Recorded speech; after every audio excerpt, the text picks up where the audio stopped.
Okay everyone, we're back. Now, before an Egyptian would die, he probably liked to find ways of preventing that. Well, fortunately for your everyday ancient Egyptian, the Egyptians were in many ways ahead of their time in medicine. Now, suppose an Egyptian would get a cut or a bruise while working. What could he do? Yes, Lucky? He could go to Walgreens and get a Band-Aid. Well, unfortunately, Lucky, there were no Walgreens or Band-Aids around in ancient Egypt. But he could use this. What is it? Oh, it's honey. Yes, yummy, delicious honey. But it's just honey. What can honey do? Well, honey can do lots of things. Now, we've seen the honey. Now, what could honey do for an Egyptian? Well, they've done recent studies that shown that when honey is placed on a cut or a bruise, the bruise or the cutter's burn actually heal nearly as fast as it would using modern ointment. The honey being only a day or two behind. Though in ancient Egypt that was, and even by modern standards, that's a very good rate of healing. But what does honey do? Well, you see, Lucky, honey contains natural antibacterial properties. In fact, honey is the only food that never goes bad. In fact, one could say you could go into an Egyptian tomb, heat up some honey, and it would taste just as good as if it were made yesterday. The solving of world hunger. That's right, the tombs for honey. No, I'm afraid you can't live on honey alone, as we will see in our next segment. But back to Egyptian medicine.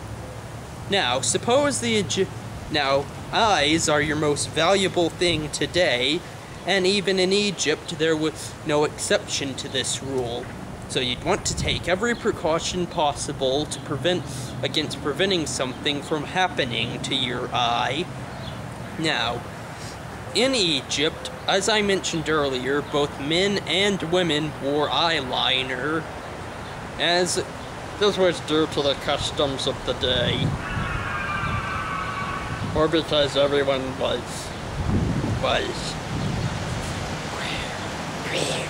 Lucky, it's not nice to say those words on YouTube. Now, as we were saying, because of this, again, the eyeliner would contain natural antibacterial properties which protected the Egyptians from eye disease. And considering the amounts they put on, that probably explains their relatively healthy eyes. In fact, the Greeks and Romans frequently spoke of the Egyptians' use of eyeliner. Okay, yeah. But what gifts of medicine have the Egyptians given us in modern times? Well, if we do a quick scene transition.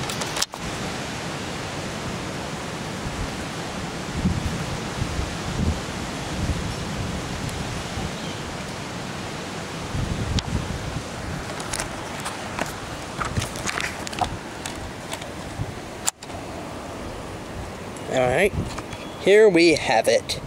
Do you know what this is, Lucky? No, but I'm sure you're going to tell me.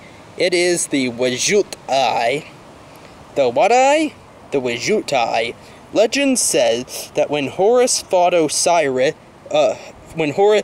Set, his uncle, for control of the land of Egypt, Set poked out one of his eyes. Though Horus ultimately triumphed, that one eye became known as the Wajut eye, and was seen as the protecting eye of Horus, which watched over all of the people of ancient Egypt.